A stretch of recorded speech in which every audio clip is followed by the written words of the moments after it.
Russia deliberately attacks Ukrainian critical infrastructure in order to leave Ukrainians without heat and light.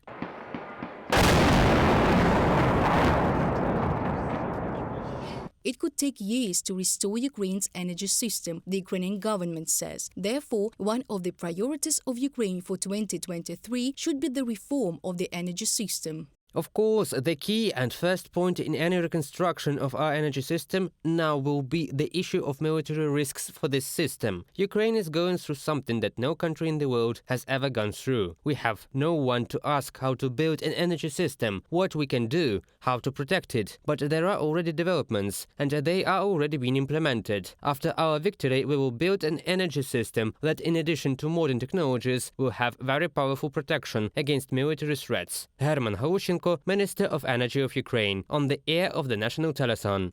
According to official figures, about 40% of Ukraine's energy infrastructure is currently damaged. The country is facing power shortages. Constant shelling by the army of the Russian Federation showed that Ukraine needs a decentralized energy system. Now it is centralized. It is inherited from the Soviet Union, and it puts Ukraine in a dependent position. This energy system plan was adopted back in the 1940s, and it provided for a completely different principle for the operation of the energy system, as part of a united system of the Soviet Union. Then it was assumed that the movement of electrical energy can only be performed from the east to the west, and this plan did not provide for the isolated operation of the energy system of Ukraine from the operation of the energy system of Russia and Belarus. Now, all the main base power plants in Ukraine are concentrated in 3 or 4 regions of the country, and this, in conditions of war, except the additional cost of repairs, also makes them an easy target. In case of damage, a significant part of the population remains without electricity. Decentralization, that is the dispersal of generation sources and the construction of mini power plants, will make the energy system of Ukraine less vulnerable. They will also use an individual approach to each region and expand the range of usable energy sources, not relying on just one alternative, but mixing them for the best result.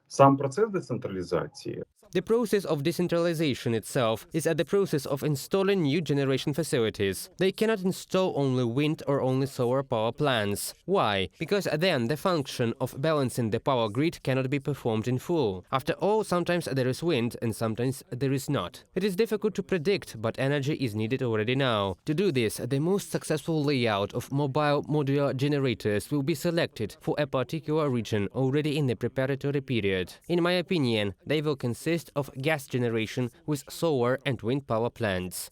Ukraine will more actively use the potential of renewable energy, which is solar, wind, or from hydrogen technologies. For some regions of the country, the alternative green energy can become a game changer. In my opinion, this will be the only solution for small communities, especially those that are remote or affected by the actions of Russian occupiers. We are looking for a way to balance such a system, for example, by installing solar panels and small battery systems. This will help to accumulate excess energy that will be produced during daylight hours. But the main component of the decentralized energy system of Ukraine will be the electric energy storage system, a kind of battery principle in order to be able to balance and respond promptly to the electricity needs of a particular region. Reported by Dana Kolesnik, Angelika Brushnevska, UATV News.